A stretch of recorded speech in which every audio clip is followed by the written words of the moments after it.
All right, we're going to see if we can do a quick neck reset on this Taylor because the neck angle is very wrong.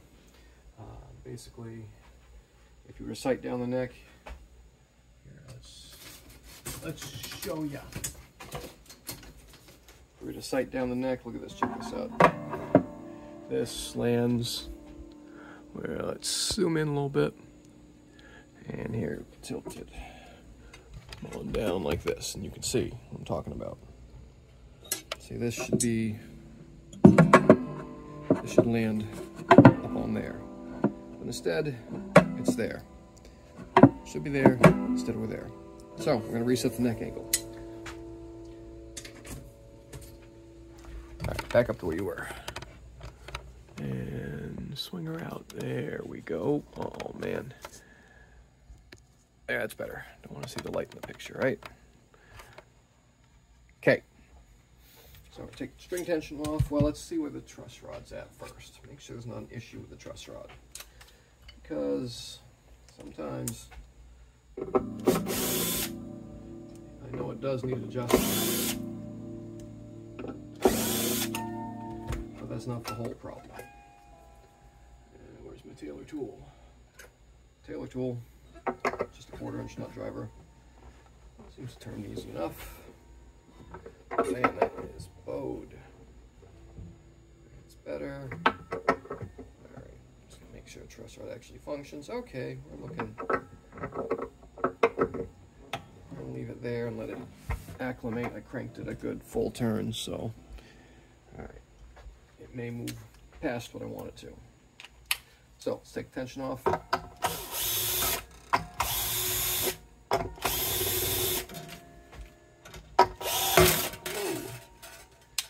Good. That was wound the wrong way. Look at this. That screw's almost entirely coming out of that tuner. Let's fix that.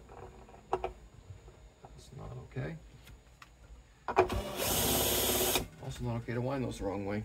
It slapped me in the finger. Didn't notice that it was strung backwards on that side.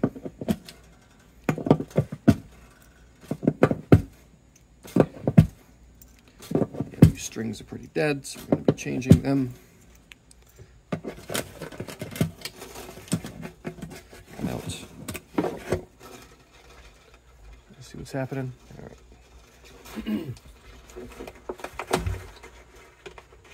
Good, we got those stupid knots. Don't need to tie your strings in knots, people. Unnecessary. And half of them weren't. So the ones that would have slipped, could have slipped, maybe. Those are the ones that didn't get tied. The ones that wouldn't slip ever, tie knots in those. Okay. Well, let's do a little general maintenance. Oh, still on there. That one did have a knot in it, didn't it? Oh no, that's multiple strings stuck in there because they couldn't get the things out when they tie them in knots. That's why we don't tie them in knots.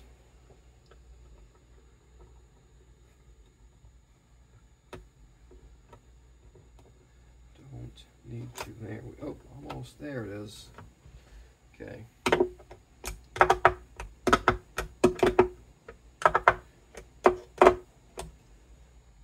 All right. So I'm going to take this neck off, and to do that, here we'll swing back a little bit like this. And there is a sticker in there that we need to remove, so hopefully it comes out easy. Sometimes they're a pain. Just gotta kind of grab it at the top. Sometimes it comes out intact and you can reuse it, but I have new ones. Oh, there we go, I'm getting it. Boy, that one's. Oh, okay, here we go. Nope, I think it's gonna rip. It's gonna rip. That's okay, we'll put another one on there. It's coming out mostly whole. There we go, we got it. Ripped a little bit. That's all right, we got more. So, it's one of the made in Mexico ones, but anyway, this up inside is a bolt here. Just kind of, there we go. Need a little bit more of a turn on that one, I think. Don't leave you a ton of room, but you can get it. I have faith. Just loosen up, pull it out. 2 other bolts in here. Loosen. Just like that. It's loose. That one.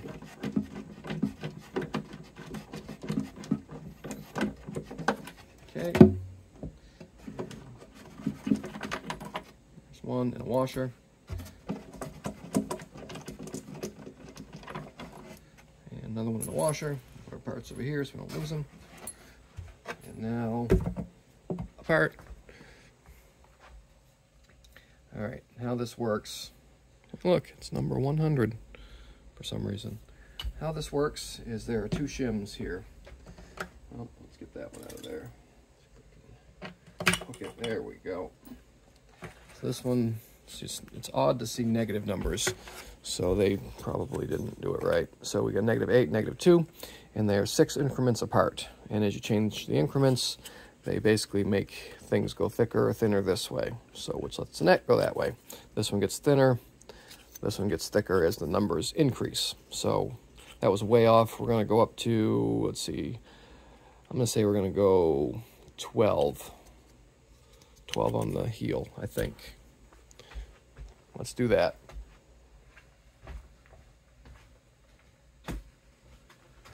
Let's pause that video. So, all right, we're back. So we're gonna go 12 and 6. All right. Usually these things drop right in here pretty easily. Sometimes you have to stay on the edges depending on how they cut that pocket. But that, and then what I do, I just put the neck back in there and kind of hold it.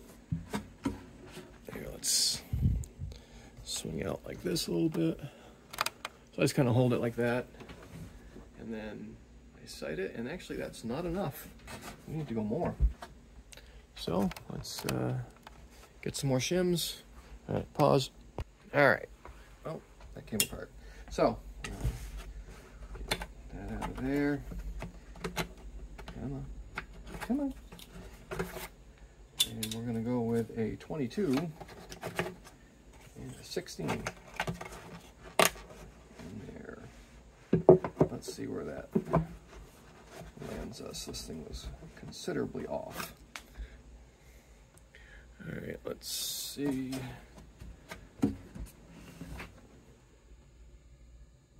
Okay, that is much more betterer.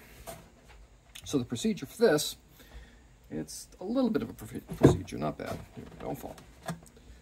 So first, come on, there we go. First, we put the extension bolt back in, and that'll keep things from dropping on us. And just finger tight at this point. Those back in the holes. Self-explanatory up to this point, I think. Now the procedure. Let's get maybe a better view here. Can we get a better view? So, how this works is the idea is you tighten the top bolt, which is here, and it pulls the neck in. So we're going to do that.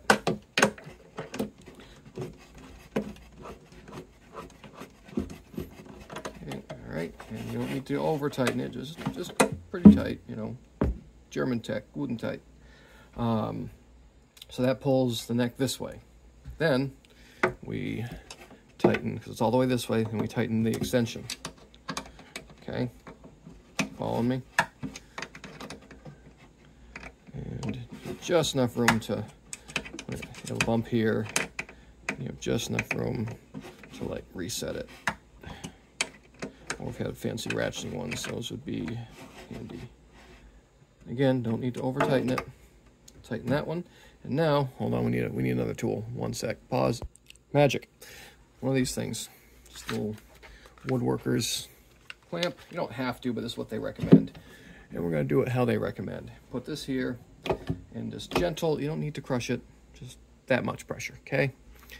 Now, what we do is we loosen the top one. Loosen the top one a little bit, just like that. Now tighten the bottom one. Tighten the bottom one all the way up. Like that. Now tighten the top one. Back to where it was, and that's it. Assuming that that angle was correct, you're done. Except for the sticker. So what that does, that sequence basically, again, top gets pulled in, this gets pulled down, loosen the tops, and with this having tension, if there's any slop there, it tightens it up, and then you tighten the bottom, and then the top again. It's their preferred sequence. If you didn't do it that sequence, your guitar will definitely self-destruct, and it'll be a laughing stock of all the other local bands, right? Check that. Hey, let's look here. Next, got a little back bow because no strings on it right now. But let's. Where's my thing? Where you guys can check it out. Look. So now, remember where it was. Now look at that.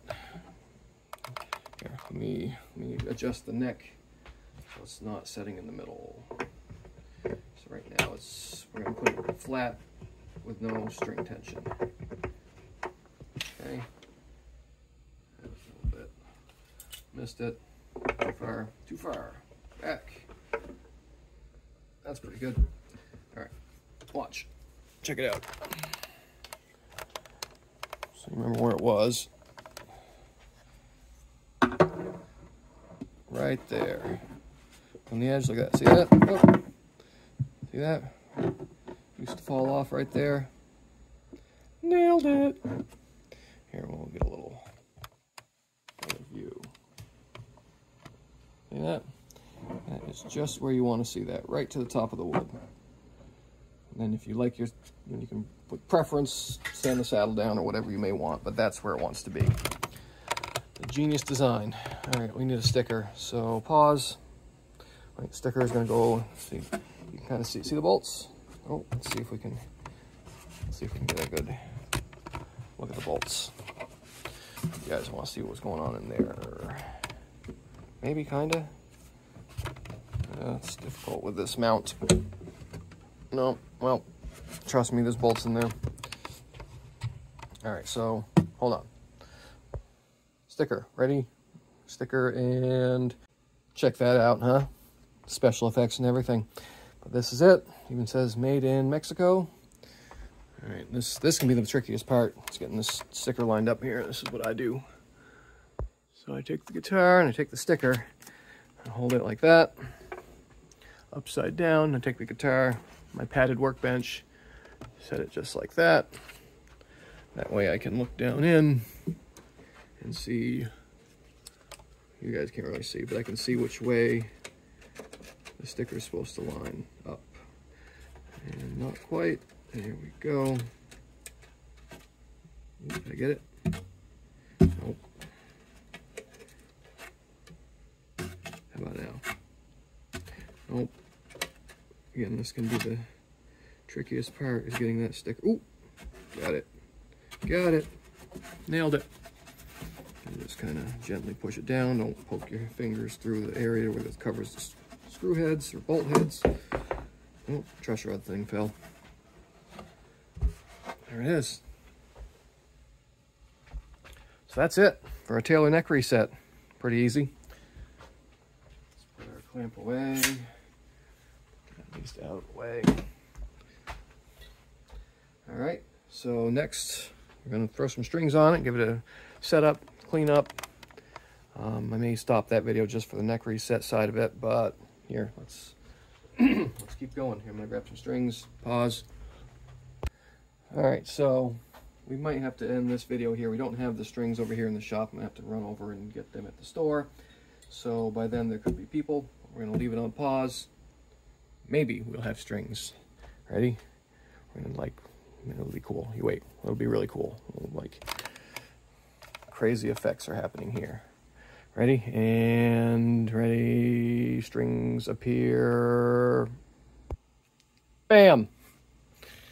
We're using D'Addario XS12s. Yes, these are Elixir's new competition. They sound okay. think I might like them a little bit more than Elixirs. Let's give this fingerboard a quick scrubbing. It's pretty gross. Alright, you guys can kind of see what's happening.